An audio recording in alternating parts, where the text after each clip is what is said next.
Hello everyone, আসসালামু আলাইকুম। সবাইকে আবার নতুন একটি ভিডিওতে স্বাগতম। তো স্ক্রিনে যে গরুটি দেখতে পাচ্ছেন, এটি আমার খামারের এখন 4 নাম্বার গরু।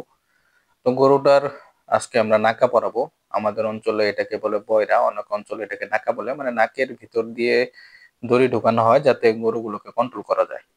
তো যেহেতু আমরা যারা ষাঁড় গরু মোটা তাজাকরণ করে থাকি, আমরা জানি ষাঁড় গরুকে আসলে কন্ট্রোল করাটা খুব কঠিন, এবং এগুলো যখন একটু বড় হয়ে যায় বা শক্তি সামর্থ্য হয়ে যায় তখন আসলে খুব লাফালাফি করে।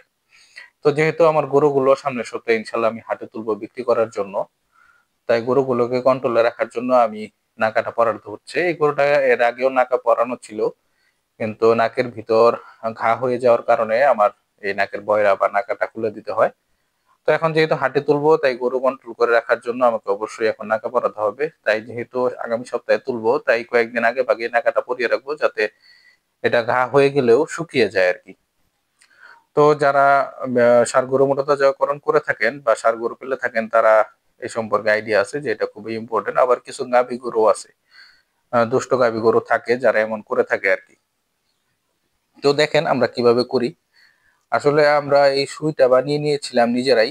তো সুইটা আর একটু মোটা সুই হলে আমরা আর একটু বড় দড়ি দিতে পারতাম। আসলে চিকন দড়ি দেওয়ার কারণে নাকটা কেটে যায়। আমরা অনেক খামারে দেখি অনেক মোটা মোটা দড়ি ব্যবহার করে থাকে, কিন্তু সেটার জন্য আসলে সুইটাও ওইরকম অ্যাভেলেবেল থাকে না, সেটা নিজেদেরকে বানিয়ে নিতে হয়। তো আমি ইনশাল্লাহ সামনে বানিয়ে নিব, যেহেতু এটা আমাদের করতেই হয় প্রতিনিয়ত।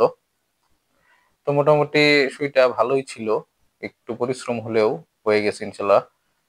তো আলহামদুলিল্লাহ খুব ভালোভাবেই নাকটা ছিদ্র হয়েছে, তবে এটা বের করতে একটু কষ্টই হয়। তো যাই হোক, দোয়া করবেন আমাদের জন্য, আল্লাহ যাতে আমাদের ব্যবসায় বারাকা দান করে আর আমাদের গরুগুলো যেন সুস্থ থাকে। আর ইনশাল্লাহ আগামীতে ভিডিও দিব গরু বিক্রি করার পর। তো আমাদের জন্য দোয়া করবেন আর চ্যানেলটা অবশ্যই সাবস্ক্রাইব করবেন। আর কোনো পরামর্শ থাকলে অবশ্যই কমেন্ট করে জানাবেন, আর বাজার সম্পর্কে আইডিয়া থাকলে আমাদেরকে একটু ধারণা দিবেন। তো সবাই ভালো থাকবেন। আসসালামু আলাইকুম। আল্লাহ হাফিজ।